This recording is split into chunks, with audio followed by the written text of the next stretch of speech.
Come on,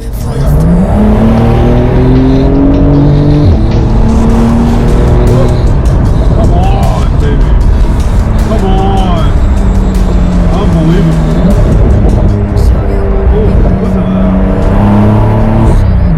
All right. Good morning. First off, this is going to be a one take.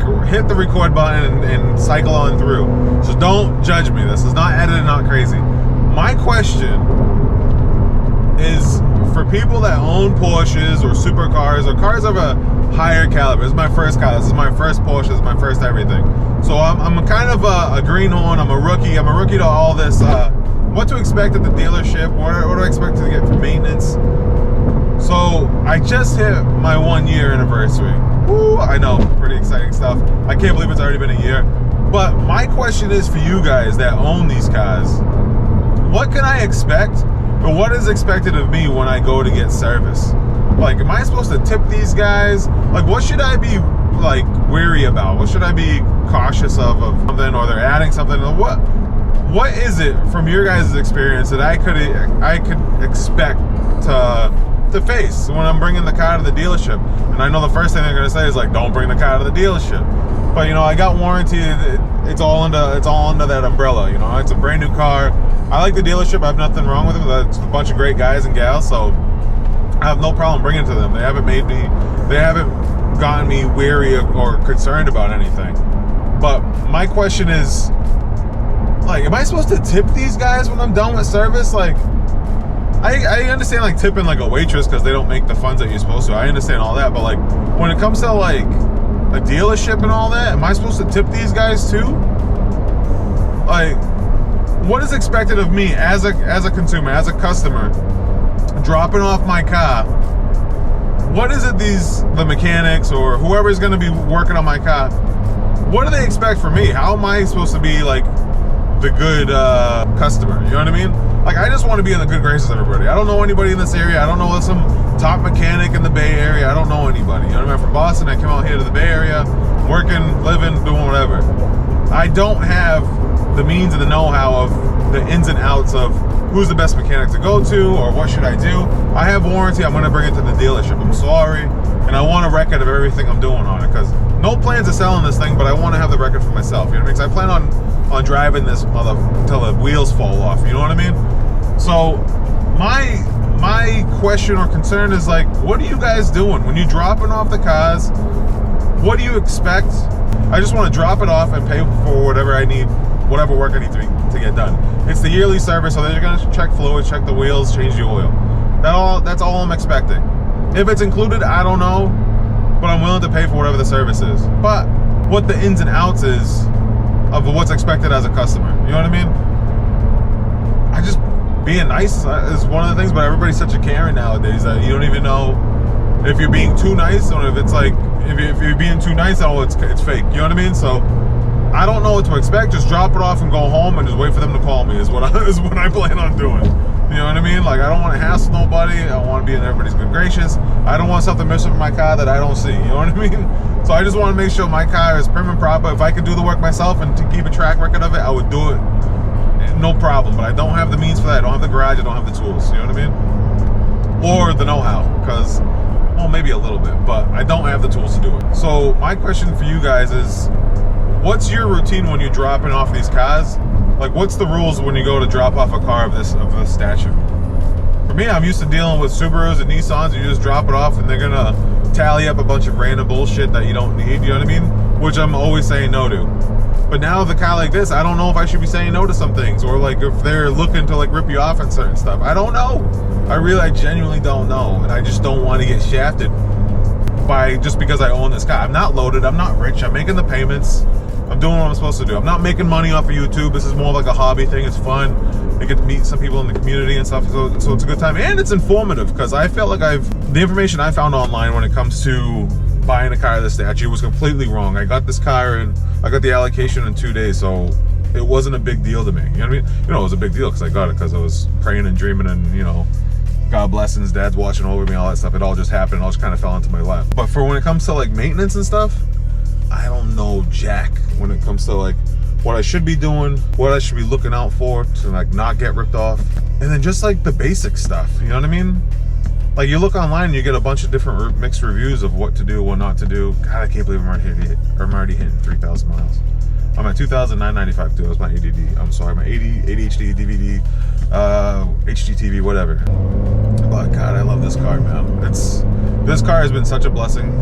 It's been the best purchase I've ever made in my life. This makes me smile ear to ear, and I'm hyped up when I get back home. The worst thing that I've come across is knowing I'm going home to park it. You know what I mean? That's the worst part about having this car. It's like, you don't want the driving to end. And I hate going to car shows just to look at it parked. I just want to drive it. I'm all about, doing some, some group car like events or whatever, going on a little rally or something like that, or some driving stuff. The car shows is like, I don't want to be parked anymore. You know what I mean? Like, I just want to go rip around. Let's do a little drive, a little scenic route, something. You know what I mean? But please don't hit me. Some people are so oblivious while they're driving, they're just not even paying attention. They're just drifting all over the place like they're drunk. But again, ADHD. Just focus. So what do you guys? I suck at this YouTube thing. But what do you guys expect when you go in to drop off the car? Is all I'm at. So something I should be doing or not doing? You guys let me know, because I'm dropping this thing off this week, and I'm kind of like weary about like. God, it's gorgeous out here. It's foggy right now, but it's still beautiful. So some of these guys out here look like they were like mixed up in the sideshow business. Like, they're just all torn up, and I don't trust a flipping thing about them driving next to me. It's so sketchy. That's one thing about owning these cars, is like, you're just sketched out about everybody around you. It's like you're just on high alert no matter what. Whether it's the drivers, the people, the everything. You're just like vigilant, like a lion in the woods, just watching out for everything. It's crazy. It doesn't make any sense, but it does make sense when you're in one of these cars and you're just driving. If I'm just in a Prius cruising around, I don't give a shit. But when you're in one of these cars, you're just like vigilant about everything. It's kind of wild. God, this car sounds freaking amazing. Oh, I love this thing. Yeah, I just don't know what to expect when it comes to maintenance and service and what to do and what not to do. So it makes me a little weary about who to trust, and if I'm gonna get ripped off. I'm not loaded. Like, I'm not here to play games and stuff. Like, I'm not here to like screw with your time either. You know what I mean? So that's the last thing I expect for you to do to me. You know what I mean? Because I'm not that. That's not my nature. But I know there's people out there just looking to grab it back. You know what I mean? There's one thing about YouTube too. I notice I say a lot of things over and over again. I say, you know what I mean, a lot, and I don't notice it until after I'm editing. That I have things like quirks and features of myself. You know what I mean? So it's kind of weird. And then you try to be all prim and proper, but you're like, screw it, I'm just gonna be me. But yeah, I'm just concerned on what to do and what not to do when it comes to service. I just want to make sure my car's running on all cylinders and it's perfect and it's prime. I take good care of it. I wash this sucker all the time, and I love it. I love washing it. I love hitting the buttons in this thing. I love every aspect of this car. The way it sounds, the way it maneuvers, the way it does everything. I don't see it's funny, like I would be on websites all the time looking for new cars, looking for this. Dude, I haven't looked for a car or been interested on another car in age. Like, since I bought this car, I have not looked at another car. It's weird. It's like falling in love. It's like, no, nothing else matters. Like, every other car is a piece of shit compared to what I'm driving right now. It doesn't do anything for me. Like, this is my prime. This is my joy. This is my everything. Like, and I fit in it. Like, I got tons of headspace, and it's a convertible. Like, it's got everything, and it's fast as fuck, boy. You know what I mean? Like, this car is just bliss, man. If I know they say money doesn't buy happiness, but god damn, nothing has made me more happier than purchasing this car right here. Oh man, 2,999. I'm gonna hit 3,000 while talking to you guys. I guess I'll just make the video keep going until I hit 3,000. I'm at 0.2, but like, man, I'm just like, I'm a green one. I'm a rookie. I'm like not used to like owning something like this. So this is all new. Like this, I don't know what to expect or what not to expect. You know what I mean? And I just don't want to be dragged out for like every pension, every dime and every penny that I got just for maintenance. You know what I mean? I know there's like a Porsche tax, like they say with Ferrari or Lamborghini, blah blah blah. But like, be reasonable about it. You know what I mean? Don't try to like, don't bend me over that bad. It's crazy. I just don't want to get ripped off every time I go to the dealership. Thank God it's only once a year, if not longer. This is the first maintenance, so I'm just like, I'm really just, to be honest, I'm just nervous. I don't know what to expect. Ownership of this car has been phenomenal. I haven't had to do anything. I have a little rattle. When it comes to the door panel I have to have them look at. So the things I'm going to get looked at, there's a little chip on the wheel, but I honestly don't even think I'm going to bring that up. It's so minor that I don't even know where it is sometime while I'm washing the car. Like I notice it there when I'm like washing the wheel or something. I'm like, oh, what's this little nub? You know what I mean? And then I notice it. You know what I mean? I said you know what I mean again. But there's a little rattle on the door when the base hits. So I got to get that looked at. I think that was maybe something with the PPF when I got that done. I think maybe there's I don't know if a clip got loose or a wire just got adjusted or just something came loose in the door panel. And when the base hits, it rattles. And when I hit a bump, sometimes I can hear a little rattle too. But dude, the radio, the sound system in this car is unbelievable. They will rattle anything out of place, to be honest. This Burmeister, yeah, dude, top notch. One of these days I'm gonna do a review of just the radio. Maybe after I get it back from maintenance, so it doesn't sound rattly. But the rattle is, there's just something in the passenger door panel that just rattles with a deep bass hit or a pothole, which I haven't hit many of. But if I'm on like a bumpy road, you can hear a little rattle in the door panel. So I think there's just something that's loose or a clip that came loose or something after PPF. I don't know if there's something that maybe fell into the door panel while they were doing the film. I don't know. I'm not blaming nobody. I'm just thinking, you know, since then, this is when I heard it. Maybe it was before that, but then again, I didn't have the car that long before I brought it to PPF, so maybe it was always there. You know what I mean? So I'm just curious. I want to get this stuff fixed, but I don't know. I don't want to get ripped off at the same time. So I'm just curious of what you guys do and what you guys look for when you go to bring your car in for service. Or if you guys know anybody that's really phenomenal in the Bay Area, I'm willing to drive. I don't care.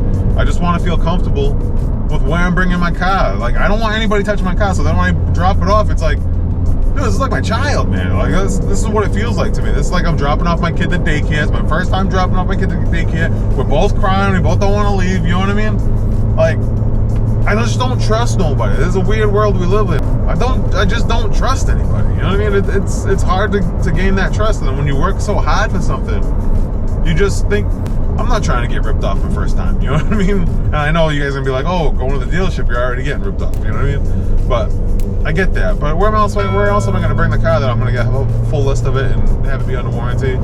The dealer has been phenomenal for me from the get-go, so I'm not worried about these guys, but then again, I'm still worried because it's my first major purchase. It's my first dream car. It's everything. So I'm like holding on to it with like tooth and nail. You know what I mean?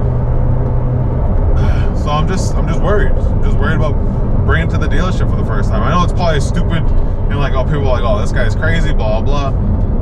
But it's reality, man. It's something I've worked hard for, I dreamed of, and I got it, and now I just don't want it to go away. You know what I mean? You know, and I want it to be taken care of the way I take care of it. Dude, I've talked to my girlfriend about opening up a shop too, just to like, I don't have money like that, but just to have like good care of like quality things, I think would be so dope.